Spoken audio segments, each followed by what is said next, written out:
The rain fell that night, like tears from heaven itself, each drop carrying with it the weight of destiny and the whisper of ancient promises yet to be fulfilled. In the heart of the city, where glass towers stretched toward the clouds, and wealth moved like rivers of gold through streets paved with ambition, there stood a mansion that seemed to exist outside of time. Its gates were wrought iron, twisted into patterns that told stories older than the buildings around it, and its gardens glowed softly under lights that made every leaf and petal shimmer like precious stones. But inside that magnificent house, behind walls that held secrets deeper than any vault, a man sat alone in the darkness of his study, staring at a photograph he had carried with him for longer than anyone knew. His name was Kofi, though the world knew him by many titles, and his heart carried a burden that no amount of money could ever lift. He was waiting for something he could not name, something he had been told about since childhood, something that felt more like a fairy tale than a promise. And on this particular night, as the storm gathered strength and the city lights blurred behind sheets of rain, that something was walking toward his door, with nothing but hope in her trembling hands and desperation in her beautiful, tear-filled eyes. Her name was Amara, and 6 months before this moment, before the diamonds and the revelations and the night that would change everything, she had been someone entirely different. Or perhaps she had always been exactly who she was meant to be, and the world simply had not yet recognized her. She had grown up in a village where the earth was red and rich, where mornings smelled of wood smoke and fresh bread, and where everyone knew your name before you spoke it. Her mother had been a seamstress, with hands that could turn simple cloth into art, and her father had been a carpenter who built homes that stood strong against wind and time. They hadn't been wealthy in the way the city understood wealth, but they had possessed something far more valuable: dignity, love, and the kind of wisdom that gets passed down through generations like precious heirlooms. Amara had been their only child, their pride and their hope, and they had raised her to believe that grace was not something you wore on your body, but something you carried in your soul. They taught her to read when other girls were learning only to cook. They encouraged her to dream when others said dreams were luxuries for the rich, and they held her close on the nights when she cried about wanting more than the village could offer. And then, as life sometimes does with cruel swiftness, they were gone, taken by illness within months of each other, leaving Amara alone in a world that suddenly felt too big and too cold and too indifferent to her tears. The village had not known what to do with her after that. She was educated, independent, and somehow too refined for the simple life that surrounded her, yet too inexperienced for the larger world beyond. The elders whispered that she had been given ideas above her station, that her parents had filled her head with impossible dreams, and that she would learn soon enough that a woman without family needed to be practical, needed to marry quickly, needed to accept whatever life offered without question. But Amara had not been raised to accept limits. She had been raised to believe that she was worthy of respect, worthy of opportunity, worthy of a life that reflected the strength of her character rather than the circumstances of her birth. So one morning, before the sun painted the sky with its first light, she packed everything she owned into a single worn bag: a few clothes, her mother's sewing scissors, her father's favorite wood carving tool, and a photograph of the two of them, smiling in front of their home. She left a note for the neighbors who had tried to help, thanking them, but explaining that she needed to find her own path. And then she walked toward the road that led to the city, her heart pounding with equal measures of terror and determination, knowing that she could not go back, knowing that forward was the only direction left to her, and praying to ancestors she hoped were still watching over her, that she would find something, anything, that would allow her to survive with her dignity intact. The city had swallowed her whole. That was how it felt in those first brutal weeks, like being consumed by something vast and indifferent, something that chewed up hope and spat out desperation. The buildings were taller than anything she had imagined. The traffic was a constant roar that never stopped, even in the deepest hours of night. And the people moved with a speed and purpose that made her feel invisible. She had arrived with optimism, believing that her education and her willingness to work would be enough. But she quickly learned that the city did not care about potential or character, or the tears of a young woman who just needed a chance. She applied everywhere. Offices where she was told she lacked experience, restaurants where she was told she seemed too delicate for the work, boutiques where she was told she did not fit their image, hotels where she was not even granted an interview. Her savings, small to begin with, dwindled to almost nothing. She moved from a modest room to a cheaper room, to a place that was barely more than a closet, with a broken window. She ate one meal a day, then one meal every other day, and she learned what true hunger felt like, not just in her stomach, but in her spirit. And yet, even as desperation clawed at her, even as she felt herself disappearing into the shadows of the city, she refused to beg on the streets, refused to compromise her values, refused to become one of the countless forgotten souls who surrendered their dignity for survival. It was during those dark days that she first heard about the mansion. She had been standing in line at a community center, waiting for a free meal, when two women behind her began talking in low voices. One of them mentioned a place at the edge of the city, a house so grand it looked like something from another world, where a mysterious man lived alone, with more wealth than he could ever spend. The other woman laughed and said she had heard he was a businessman, or maybe a prince, or maybe just someone with more money than sense, and that he valued privacy above all else. No one really knew his story, they agreed, but everyone knew that if you were lucky enough to work for him, you would be treated well and paid fairly. Amara had listened to this conversation as if it were a lifeline being thrown to someone drowning. She did not care if the stories were true or exaggerated. She did not care if the man was kind or cruel or completely ordinary. All she cared about was that it was a possibility, a door that might open when every other door had been slammed in her face. So that evening, as the sun began to set and the city transformed into a landscape of shadows and lights, she found herself walking toward the address she had overheard. Her heart hammering so loudly, she thought surely everyone around her could hear it. When she finally reached the gates of the mansion, standing there in the gathering darkness, with rain beginning to fall, she felt like she was standing at the edge of a cliff, terrified of jumping, but even more terrified of staying where she was. The intercom crackled when she pressed the button, and for a moment she thought no one would answer, thought that this too would be another rejection, another closed door, another confirmation that the universe had no place for someone like her. But then a voice came through, deep and calm, asking who was there and what she needed. And Amara, with rain now soaking through her worn blouse, and her voice shaking with a mixture of cold and fear and desperate hope, spoke the truest words she had ever spoken. She said she was looking for work, any work at all, that she could clean or cook or do whatever was needed, that she was honest and hardworking and willing to prove herself if given just one chance. There was a silence on the other end, a silence so long that she thought perhaps the connection had been lost, and she was preparing to turn away, to walk back into the rain and the darkness and accept that this too had been a foolish hope.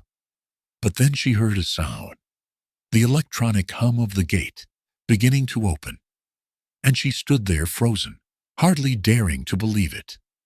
The voice came through the intercom again, telling her to come to the front door.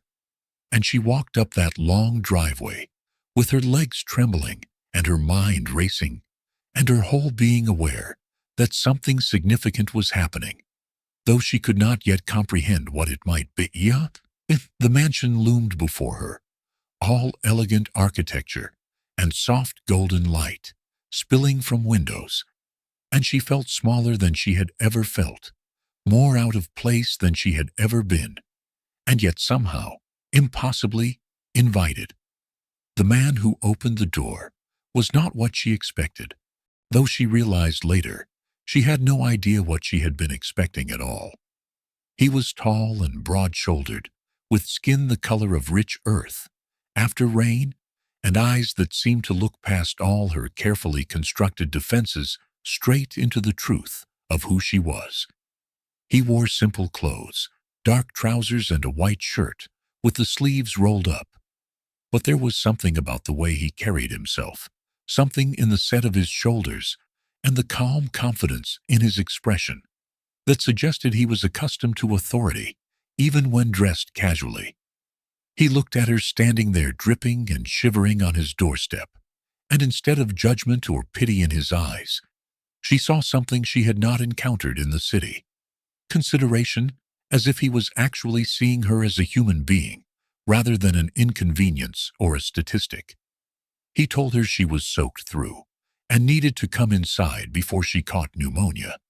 And when she hesitated, worried about tracking water across his beautiful floors, he smiled slightly and said that floors could be cleaned, but people could not stand in storms indefinitely. So she stepped inside, and the warmth of the house enveloped her like an embrace, and for the first time in months, she felt something that had become almost foreign to her. She felt safe. He led her to a sitting room, brought her a towel, and sat across from her in a chair that probably cost more than everything she had ever owned combined.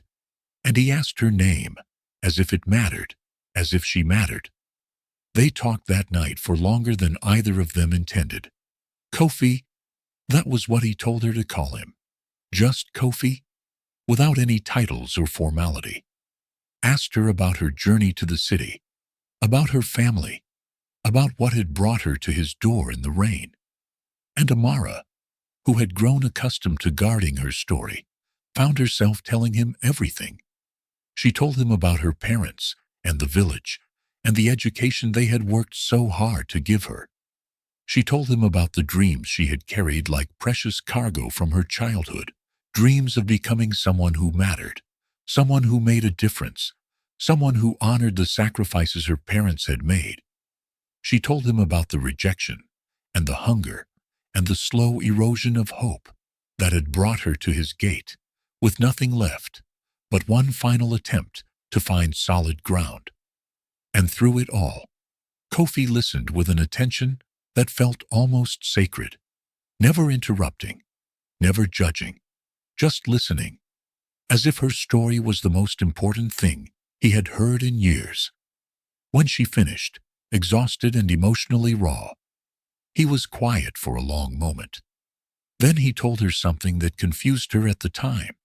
He said he did not need a maid in the traditional sense, but he did need someone he could trust, someone who would be present in his home, someone who would help him with the business of living rather than just maintaining a house.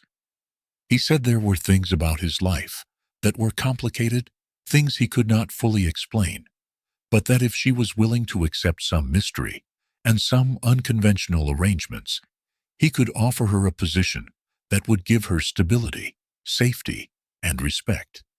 Amara accepted, of course, because what choice did she have? And yet it felt like more than mere acceptance of employment. It felt like stepping through a doorway into something she couldn't yet comprehend. The first weeks in the mansion were strange and wonderful, and occasionally disorienting.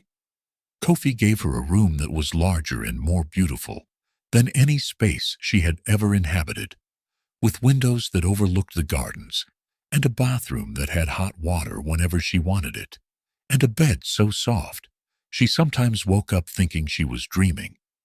Her responsibilities were peculiar, and not what she had expected.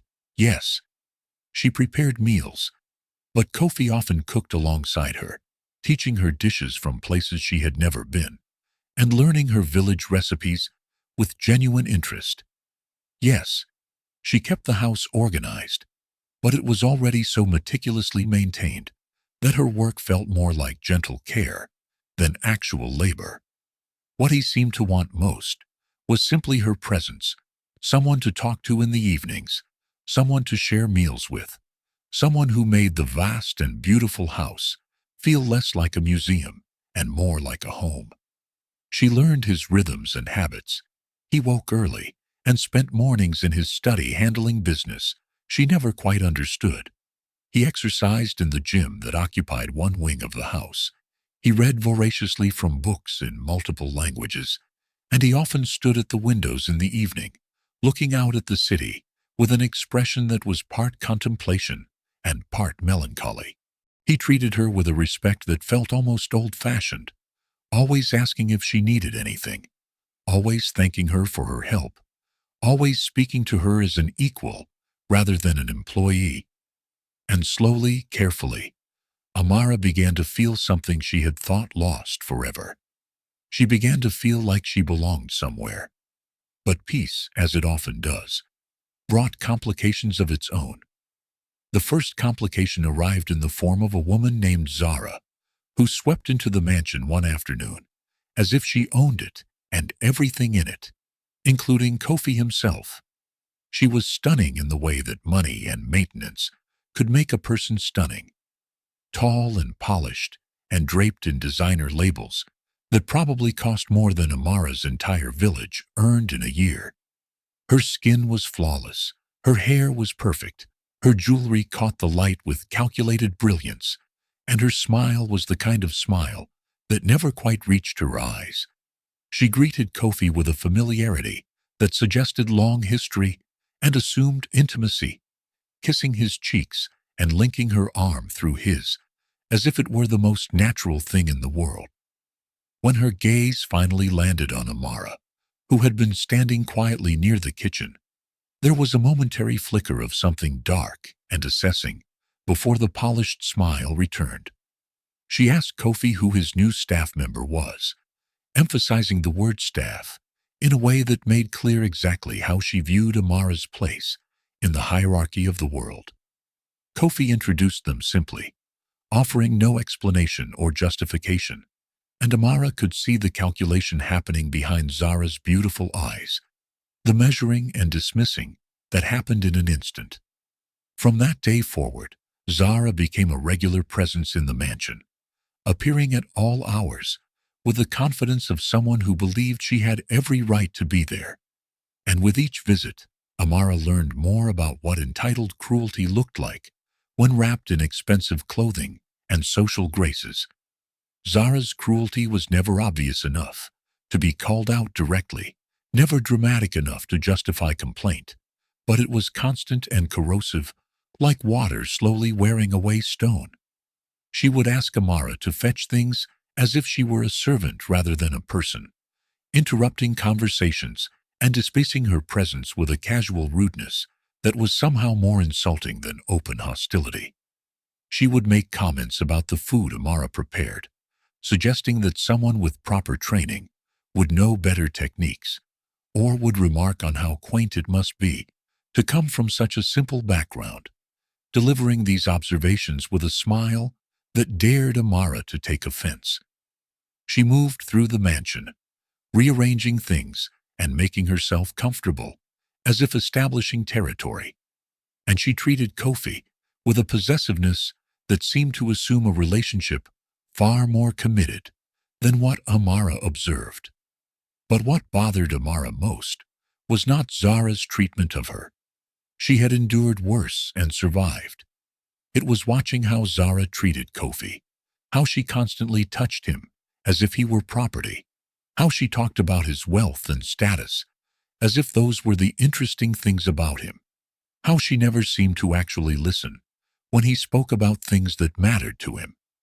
And yet Kofi tolerated it all with a patience Amara could not understand, allowing Zara's visits and enduring her commentary without ever telling her to leave or setting clear boundaries. Amara told herself it was none of her business, that she was just the woman who worked there, that whatever relationship existed between them was not her concern. But at night, lying in her beautiful room, she found herself wondering why a man who seemed so intelligent and kind would accept treatment that diminished him, and she found herself feeling something she had no right to feel, protective of him, concerned for him, and increasingly aware that her feelings had grown beyond simple gratitude or professional respect. The turning point came on an evening when the rain had returned, gentler this time, tapping against the windows like fingers asking permission to enter. Zara had left after another of her visits, and Kofi had retreated to the study, where he often went when he needed solitude. Amara had cleaned up from dinner and was preparing to go to her room when she noticed him standing on the balcony, looking out at the city lights, blurred by rainfall, his posture suggesting a weariness that went deeper than physical tiredness. She should have left him alone, respected his privacy, gone to bed as she did every night. But something in his stance, something in the way he stood there, as if carrying invisible weight on his shoulders, pulled at her heart. She made 2 cups of tea, the kind she had learned he preferred, strong and simple, and carried them out to where he stood. He turned when he heard her approach, surprise flickering across his face, followed by something that might have been gratitude. They stood there together in comfortable silence for a while, drinking tea and watching the rain, and then Amara found herself speaking words she had not planned to say.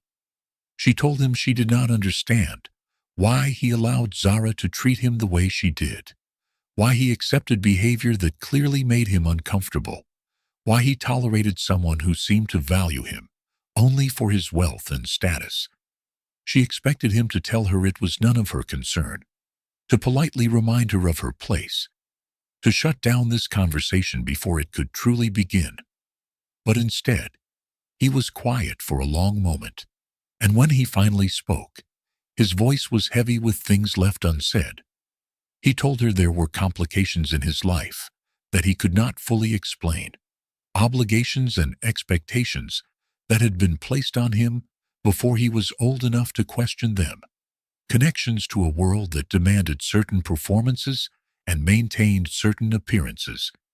He said that Zara represented something his family expected, something that made sense on paper and satisfied certain social requirements, even if it did nothing for his heart or his soul. And then he said something that changed everything between them.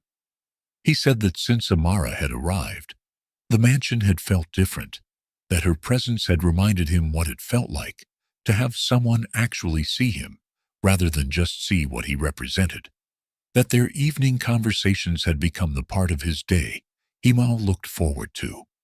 He turned to look at her directly, and in his eyes she saw vulnerability and honesty and something else, something that made her breath catch.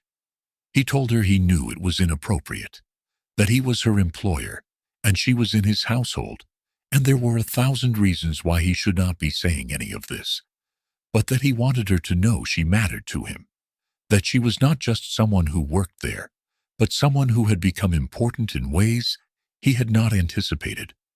Amara stood there on that balcony with rain falling around them, and her heart hammering in her chest, and she realized with absolute clarity that she had fallen in love with this complicated, kind, mysterious man who had opened his door to her on a desperate night and had somehow opened his heart as well. She wanted to tell him that she felt the same way, that every day in his presence had strengthened feelings she had tried to deny, that when Zara touched him, she felt a jealousy that had no logical foundation except the truth of her own heart. But before she could find the words, before she could take that leap into honesty, Kofi's phone rang with the sharp insistence of emergency. He looked at the screen, and his entire demeanor changed, the vulnerability closing behind walls of necessity. He apologized to her, said he had to take this call, said it was important business that could not wait. And just like that, the moment dissolved like sugar in rain, leaving only sweetness and longing in its wake. He went inside, and Amara stood alone on the balcony, feeling the weight of words unspoken and possibilities unexplored. The days that followed were charged with new tension, a awareness that hummed between them like electricity through wire. They were more careful around each other now, more conscious of accidental touches and lingering glances, more aware that something had shifted even if it had not been fully acknowledged. Zara continued her visits, but Amara noticed that Kofi seemed less patient with her now, that he found reasons to shorten her stays and rarely engaged with her performances of affection. Once, when Zara had been particularly dismissive toward Amara, speaking to her as if she were little more than furniture, Kofi had stopped mid-conversation and quietly but firmly told Zara that everyone in his home deserved respect, regardless of their role. The look on Zara's face had been priceless, shock mixed with rage, mixed with something that might have been the first glimmer of understanding, that her assumed position was not as secure as she believed. But Zara was not the type to surrender easily, and Amara could sense her recalibrating, strategizing, looking for ways to reinforce her claim and eliminate any competition she perceived. The invitation arrived on a morning that had begun like any other. Amara had been in the kitchen preparing breakfast when she noticed the thick envelope on the counter, its cream paper embossed with gold lettering and sealed with a crest that looked official and important. She had not touched it, had simply continued her work, but when Kofi came down and opened it, she watched the expression that crossed his face, something between resignation and determination, a look of someone facing something inevitable that they had been avoiding. He stood there reading the contents for a long time, and Amara could see his jaw tightening, his fingers gripping the paper with unusual tension. When he finally looked up and saw her watching, he tried to smile, but it did not reach his eyes. He told her it was an invitation to a gala, a significant social event that he could not avoid attending, something important for reasons he still could not explain. And then, with what seemed like great deliberation, he asked if she would accompany him. Amara's first response was automatic refusal. She did not belong at such events. She had nothing appropriate to wear. She would be completely out of place among the wealthy and powerful people who inhabited his world.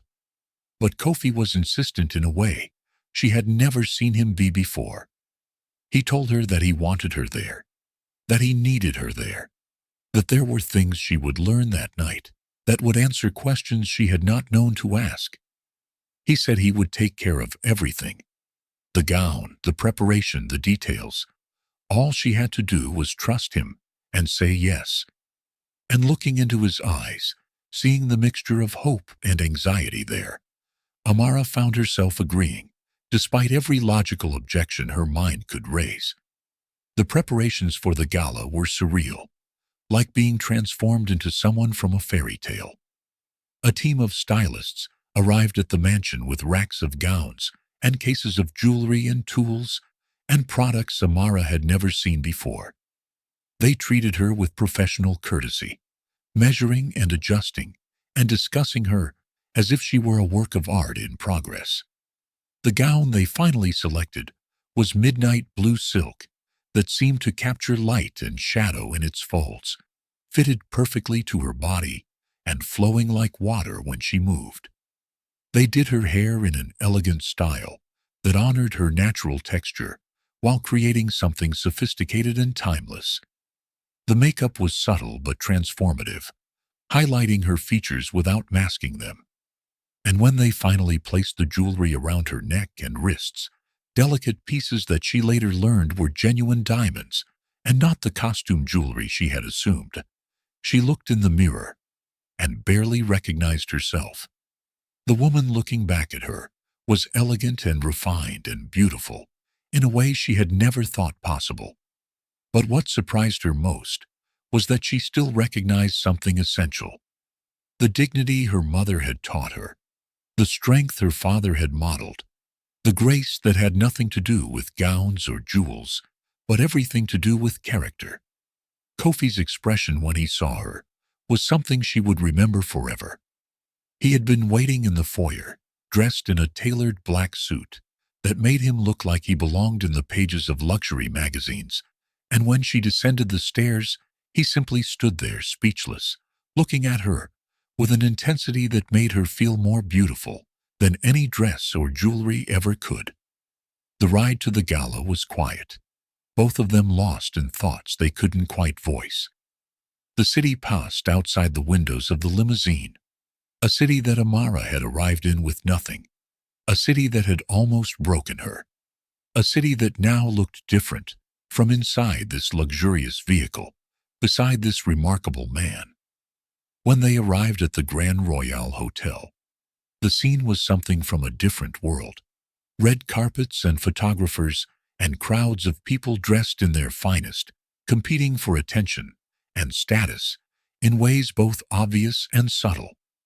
Kofi helped her from the car with the gentle courtesy that was characteristic of him, and as they walked toward the entrance, Amara felt the weight of 100 stares. She knew what people were thinking. Who was this unknown woman on the arm of the eligible and mysterious Kofi? Where had she come from? What was her story? Did she belong here? She felt the judgment in those stares, the curiosity and the calculation, and for a moment her courage wavered. But then Kofi's hand tightened slightly on hers, a silent message of support and solidarity, and she lifted her head and walked forward with the grace her mother had taught her. The grace that came from knowing her worth had nothing to do with other people's opinions. The interior of the hotel was magnificent, chandeliers that scattered light like captured stars, marble floors that reflected wealth back on itself, flowers and fabric, and furniture that spoke of money spent without thought of cost. And everywhere, people mingled and laughed and performed the intricate social dances of the elite, their conversations simultaneously meaningless and loaded with importance. Zara was there, of course, dressed in red that was probably meant to be dramatic, but came across as desperate, her eyes scanning the crowd with predatory assessment until they landed on Kofi and Amara. The look that crossed her face was pure venom barely disguised beneath a practiced smile.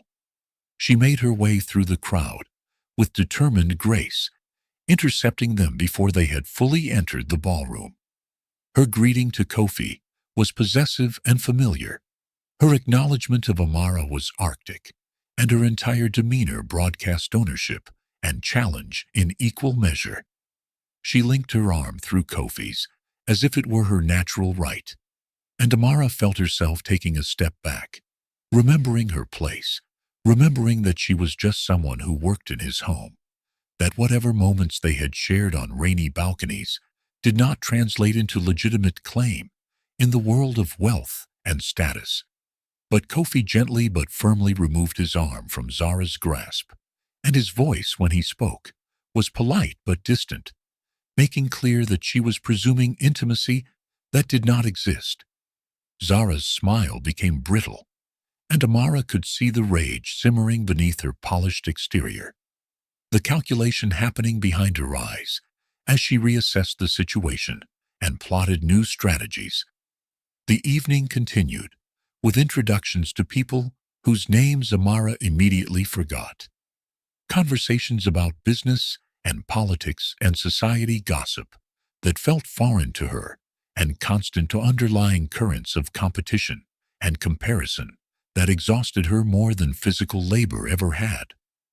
But through it all, Kofi remained at her side, his presence steady and reassuring, introducing her simply as Amara, offering no explanation or justification for her presence, treating her as if she had every right to be exactly where she was. And then, midway through the evening, the host of the gala took the stage. He was an older gentleman with silver hair, and the bearing of someone accustomed to authority and respect, dressed in a traditional agbada that spoke of cultural pride and status. The room gradually fell silent as he raised his hand, and Amara felt a strange tension building in the air, as if everyone present knew something significant was about to happen. The man spoke in a voice that carried natural authority, welcoming everyone and thanking them for attending this important gathering. He talked about tradition and modernity, about the importance of honoring the past while building the future, about the responsibilities that came with wealth and status. And then he said something that made Amara's heart begin to race. He said that tonight they would be witnessing a revelation, a truth that had been kept private for reasons of security and tradition, a truth that would now be shared with all gathered. He looked directly at Kofi, and Amara saw her employer, her friend, the man she had come to love, take a deep breath as if preparing for something inevitable. The host continued, his words falling into the silent room like stones into still water. He said that among them tonight was someone who had chosen to live humbly, someone who had walked among regular society without revealing his true identity, someone who had wanted to understand the world beyond his birthright before accepting the responsibilities that came with it. And then he spoke the words that would change everything Amara understood about her life. It is my honor to formally introduce His Royal Highness, Prince Kofi Mensah of the Ashanti royal family. The world tilted on its axis. That was what it felt like, as if the fundamental laws of reality had suddenly been rewritten, and Amara was falling through space with nothing to hold on to. Prince. The word echoed in her mind like a bell that wouldn't stop ringing. The man who had opened his door to her in the rain, who cooked meals with her in the kitchen, who stood on balconies talking about dreams and fears, who had treated her like an equal. He was royalty, not just wealthy, not just privileged, but actual royalty with bloodlines and titles and responsibilities that stretched back through generations. She turned to look at him, her eyes wide with shock and confusion, and 1,000 questions she couldn't begin to articulate. He was looking back at her with an expression that was part apology, part relief, part anxiety about how she would receive this information. The room around them erupted in applause and excited conversation, but Amara heard it all, as if from a great distance, filtered through the rushing sound in her ears. That was her entire understanding of the past months being reconstructed. She wanted to run, wanted to disappear, wanted to wake up from what must surely be a dream or a nightmare. But before she could move, before she could process any of this, the host continued speaking, and his next words were even more impossible than the first. He said that according to royal tradition, Prince Kofi had been betrothed at birth, that there existed an arrangement made by the elders decades ago, an agreement between families that was meant to strengthen alliances and honor old debts. Zara stepped forward at this point, her smile triumphant, her entire being radiating victory, clearly expecting to be announced as the chosen bride. But the host was not finished.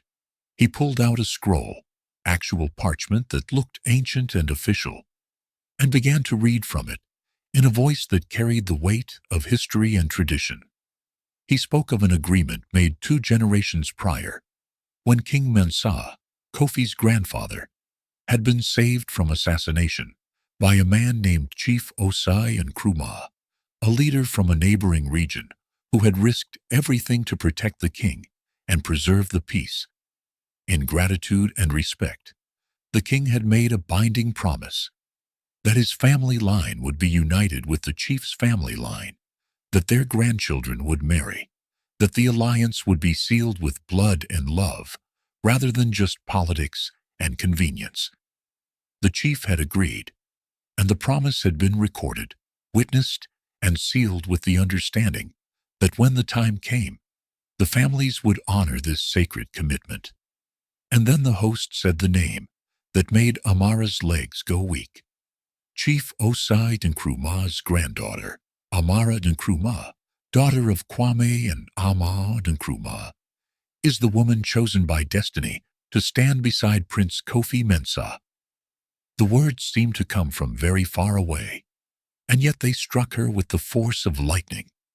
The room exploded into gasps and exclamations, people turning to look at her with new eyes, with calculation and curiosity and disbelief. Amara felt like she could not breathe, like the elegant gown was suddenly too tight, like the floor beneath her beautiful borrowed shoes was unstable. She looked at Kofi, her eyes pleading for this to make sense, for someone to explain how this could possibly be true. And he stepped closer to her, taking her hands in his, oblivious to the hundreds of people watching, caring only about making sure she understood. His voice was gentle but clear, meant only for her, even though everyone could hear. He told her that when her parents died, the royal council had been notified, that they had begun searching for her according to the terms of the old agreement, that they had tracked her movements and known when she arrived in the city. He told her that when she knocked on his door that rainy night, he had already been informed that she was the woman he was destined to marry, that the elders had arranged for her to find him without her knowing, that everything had been orchestrated to bring them together while still allowing genuine connection to develop. He said he could have revealed everything immediately, could have told her who he was and who she was and why fate had brought them together. But he had needed to know, desperately needed to know, whether she could see him, truly see him, as a person rather than as a prince or a fortune or a destiny. He said he had fallen in love with her authenticity, with her strength and grace and kindness, with the way she treated him like he was just Kofi, just a man trying to figure out his life. And most importantly, he said that everything he felt for her was real, that the love in his heart had nothing to do with tradition or obligation or arranged marriages, that he had fallen for her completely and entirely on his own terms. Tears were streaming down Amara's face now, but she barely noticed, too overwhelmed by the revelation to fully process her emotional response. She thought about her parents, about the education they had insisted upon, about the way they had raised her to be strong and graceful and worthy of respect. Had they known? Had they carried this secret, preparing her for a destiny they knew was coming, even as they allowed her to believe her life was her own choice? The host was still speaking, explaining to the assembled crowd that Amara's parents had chosen not to tell her about the betrothal, wanting her to develop naturally, to build her character without the pressure of knowing she was destined for royalty. They had believed that if she was to be a true partner to a prince, she needed to first be a complete person in her own right, educated, strong, compassionate, and grounded in real values rather than just the performance of status. The elders had honored this request, watching from a distance, ensuring her safety, but not interfering with her journey. The revelation continued to unfold, like layers of a story that had been written long before any of them were born, and Amara stood there trying to absorb information that seemed impossible, yet was being confirmed by hundreds of witnesses and official documents that couldn't be disputed. The host explained that after her parents' deaths, the royal council had faced a dilemma. They knew where the agreement was recorded. They knew Amara was the rightful bride, but they also knew that approaching her directly would have felt like exploitation of her grief and vulnerability. So they had watched, had quietly ensured she would not come to true harm, even as she struggled, and had arranged circumstances so that her path would naturally intersect with Kofi's, allowing destiny to unfold organically rather than through force or manipulation. The elders had believed, the host said, that true love could not be commanded, but could be guided, that if Kofi and Amara were truly meant to be together, they would recognize each other's worth, without the weight of obligation hanging over every interaction. And they had been right. What had developed between them was genuine affection, built on shared conversations and mutual respect, on seeing each other's true character, on falling in love with the person rather than the position. Amara's mind raced back through every moment of the past months, reframing everything she thought she understood.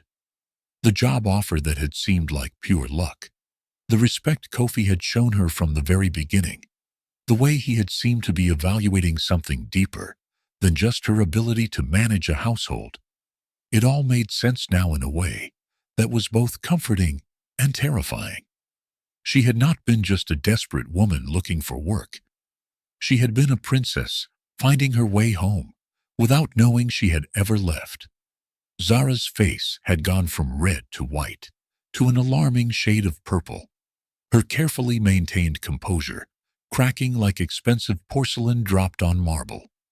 She stood frozen in her dramatic red dress, her mouth opening and closing without sound, her hands clenched into fists at her sides as she processed the complete destruction of everything she had planned and schemed for.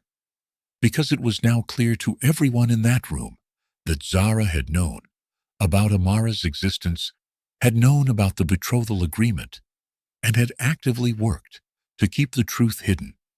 The host, reading from additional documents that had been submitted to the Royal Council, revealed that Zara had intercepted letters meant for Kofi, had bribed staff members to keep silent about inquiries regarding Amara's whereabouts, and had spread carefully constructed lies designed to delay or prevent the truth from coming to light. She had believed that if she could just keep Amara and Kofi apart long enough, if she could establish herself as the obvious choice through persistence and social pressure, then eventually the old agreement would be set aside in favor of modern convenience. She had underestimated the power of tradition, the integrity of the Royal Council, and most critically, the genuine connection that had formed between Kofi and Amara, despite all her efforts at sabotage. The room's attention turned to her now, and the whispers that had been excited and celebratory moments before took on a darker tone. Judgment, condemnation, social death, delivered through collective disapproval. Zara tried to speak, tried to defend herself, tried to claim she had acted out of love, but her voice came out weak and desperate, and no one was interested in her excuses. She had gambled everything on deception and manipulation, and she had lost spectacularly in the most public way possible. But Amara, standing in the center of this revelation, with her world completely transformed, found herself feeling something unexpected toward Zara. Not hatred or triumph, but a strange kind of pity, because she understood, perhaps better than anyone else in that room, what it felt like to desperately want a life you believed you deserved, to reach for something beyond your current circumstances, to fight for a future that seemed just barely out of reach. The difference was that Amara had approached her desperation with honesty and dignity, while Zara had chosen deception and cruelty. One path had led to genuine love and true belonging. The other had led to public humiliation and social exile.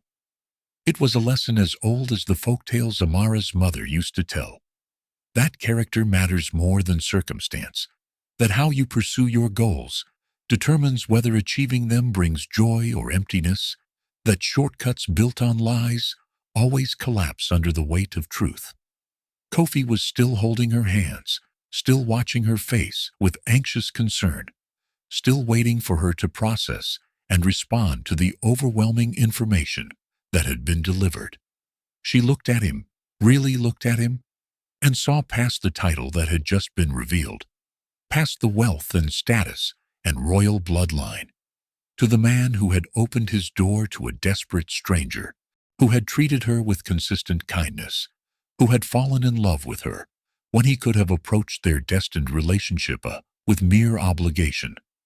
and she realized that while the circumstances of their meeting had been orchestrated, the feelings that had developed were entirely real, entirely their own, entirely worth whatever complications came with accepting this unexpected destiny. She found her voice finally, though it came out softer than she intended, and she spoke directly to Kofi, ignoring the hundreds of people watching, caring only about the truth between them.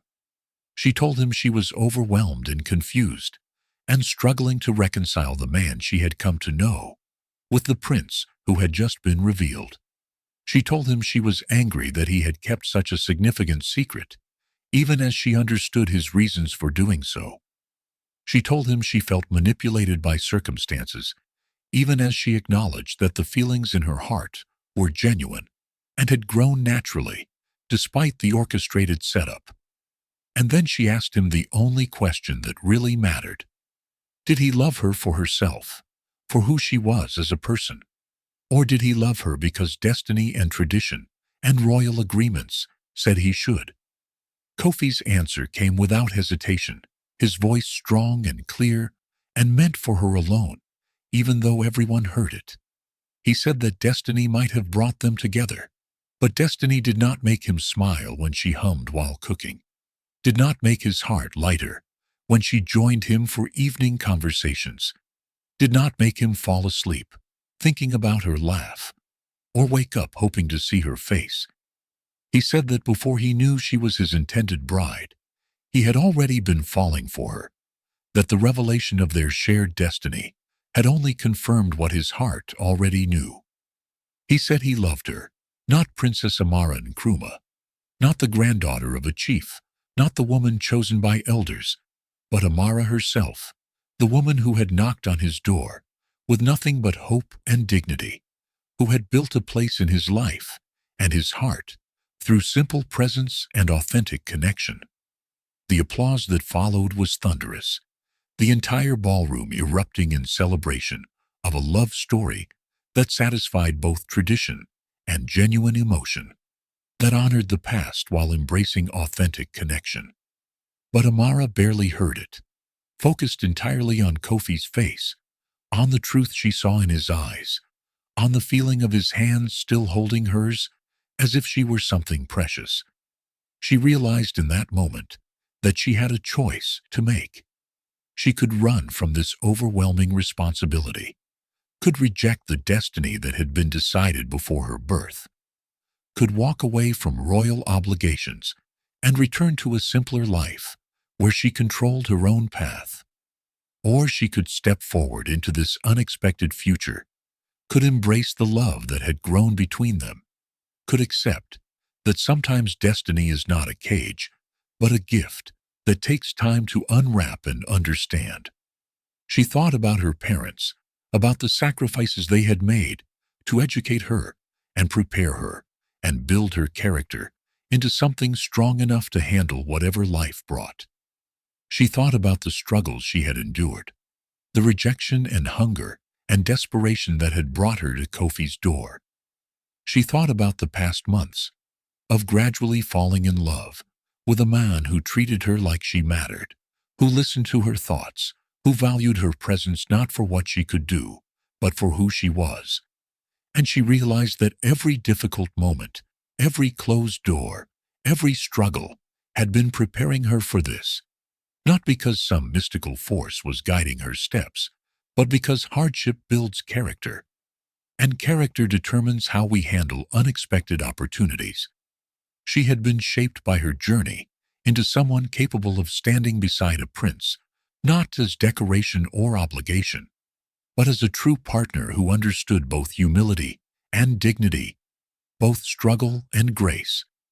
She squeezed Kofi's hands and told him yes, yes to the love between them, yes to exploring what their future could be, yes to accepting this destiny that had found her despite her having no knowledge of its existence.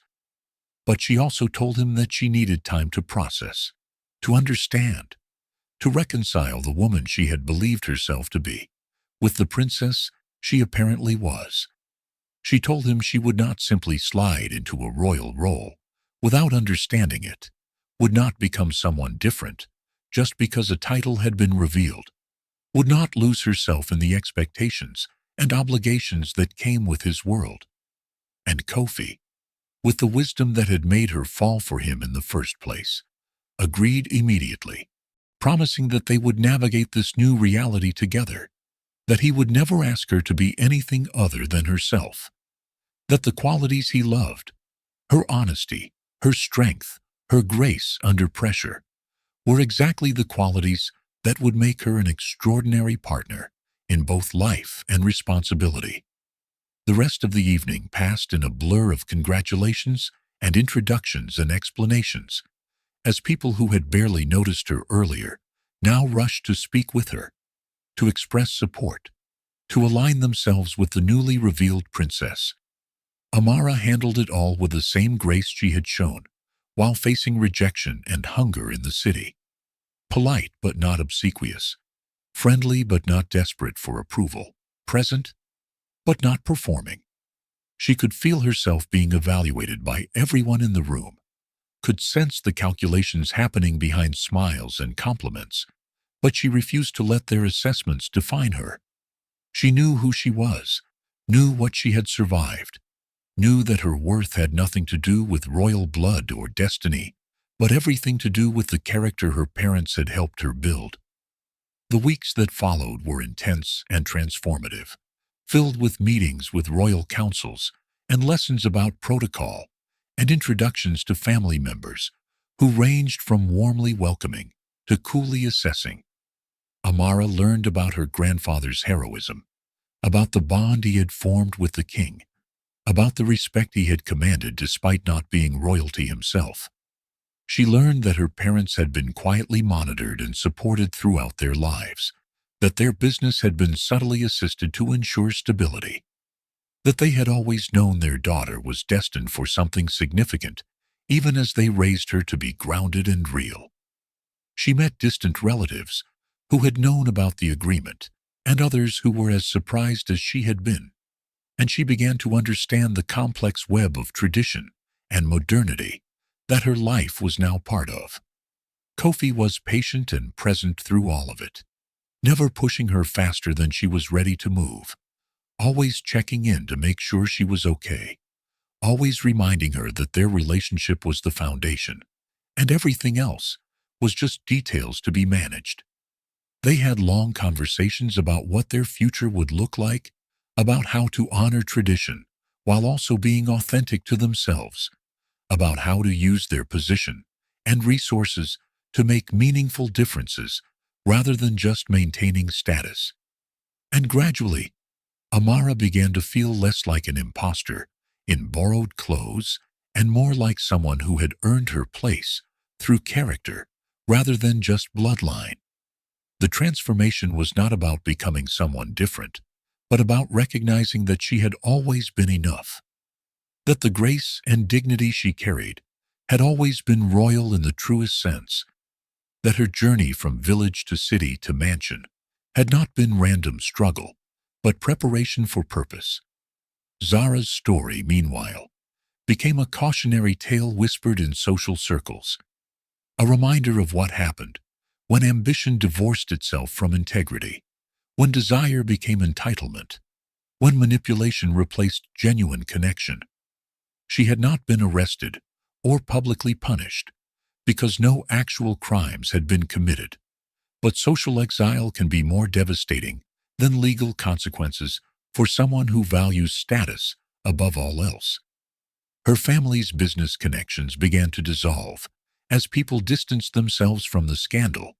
Invitations stopped arriving, and the doors that had always opened for her wealth and beauty suddenly closed. She had built her entire identity on being chosen, on being the obvious match for wealth and power. And without that identity, she seemed to deflate, like something that had always been hollow inside. Amara, hearing about Zara's downfall through the inevitable gossip, felt no satisfaction or triumph, only a kind of sad understanding that Zara had been her own worst enemy, that the life she had destroyed was the one she had built on foundations of lies. When Zara appeared at the palace gates one morning, looking diminished and desperate, asking to speak with Amara, the palace guards wanted to turn her away, but Amara agreed to see her.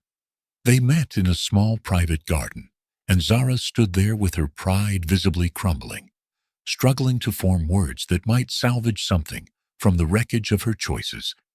She did not exactly apologize. Her pride would not allow full admission of wrongdoing, but she acknowledged that she had underestimated Amara, had misjudged the situation, had believed that persistence and positioning could overcome destiny and genuine connection. And then she asked, with something like genuine curiosity, how Amara could have won when she had started with nothing, when she had been just a desperate woman with no connections or status or strategic advantages.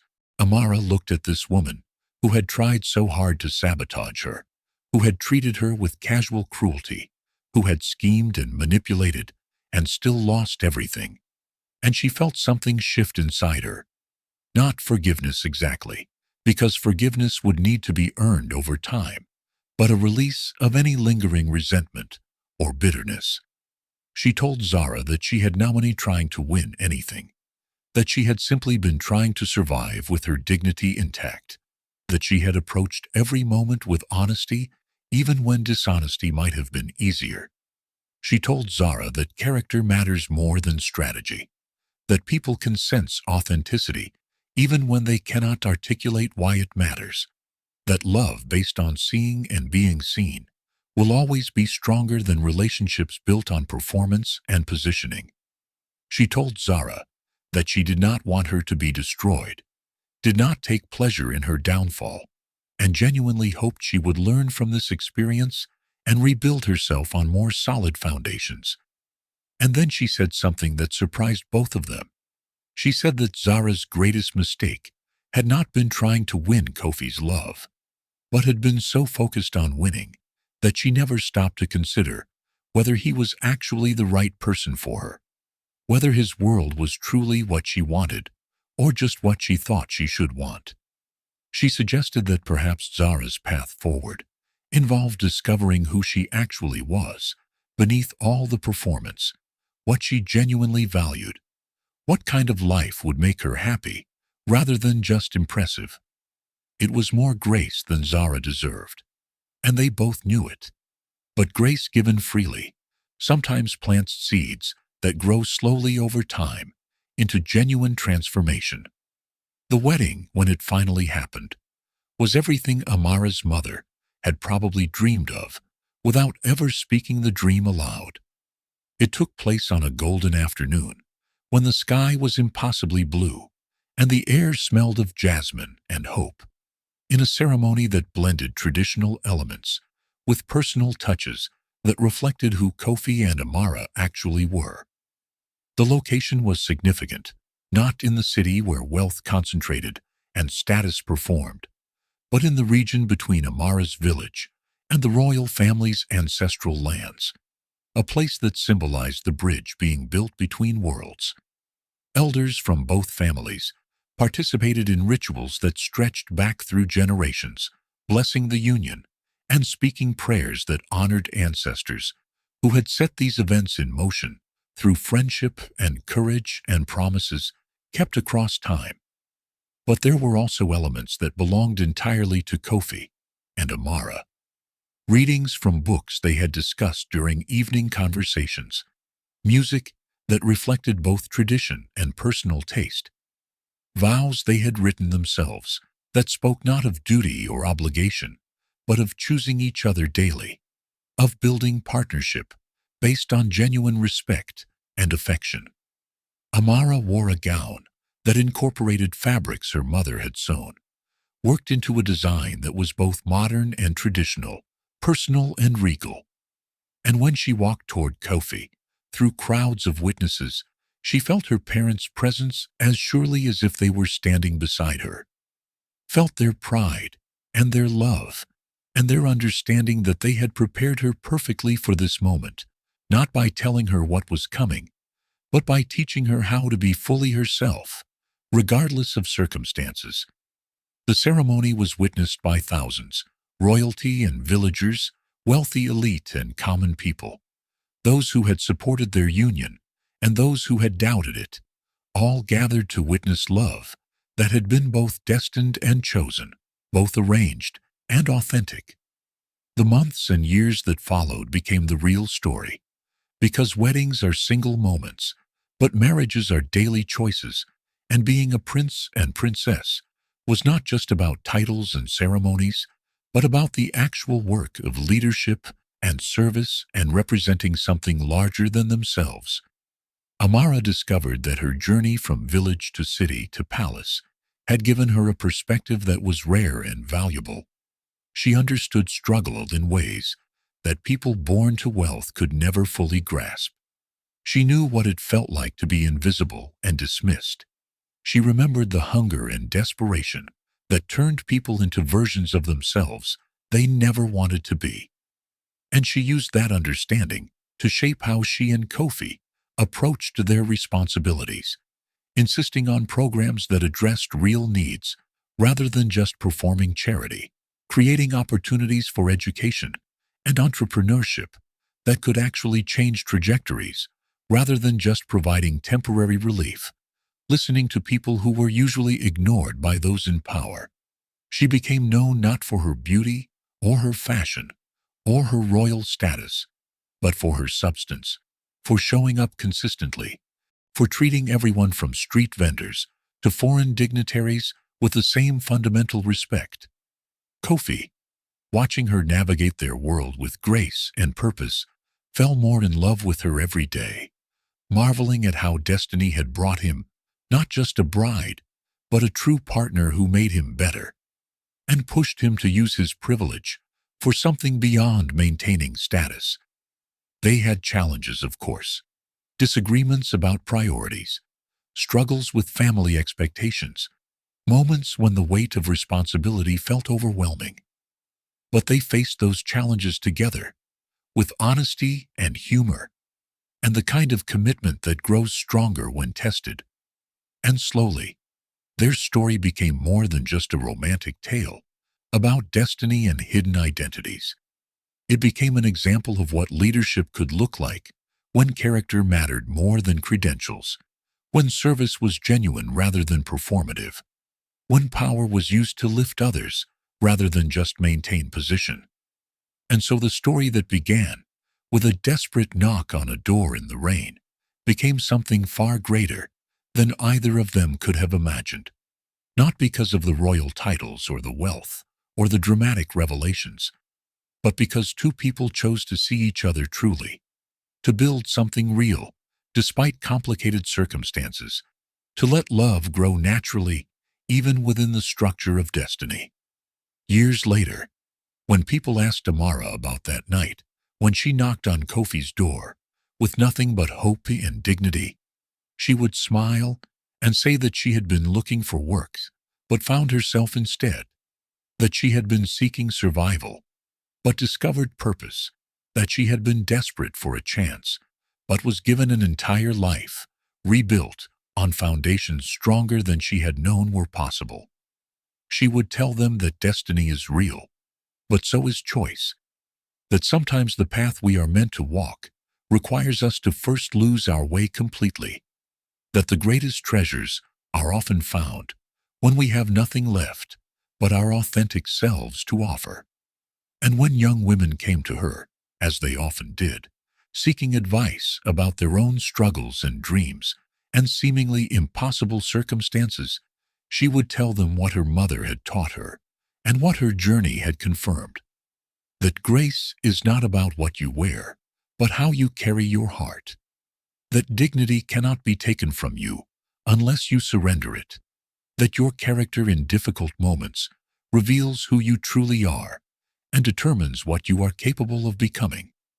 The story that had seemed to be about a hidden princess and a prince in disguise was actually about something more universal and more powerful, about the truth that we are all royalty when we choose honor over convenience, love over manipulation, authenticity over performance, and that the greatest fairy tales are not the ones where someone rescues us, but the ones where we discover we had the strength to save ourselves all along, and in doing so, become worthy of the love and the life and the purpose that was waiting for us to be ready to receive it. In the end, Amara learned that love built on truth is the greatest treasure of all, not because destiny chose it, but because two hearts recognized each other through honesty and grace.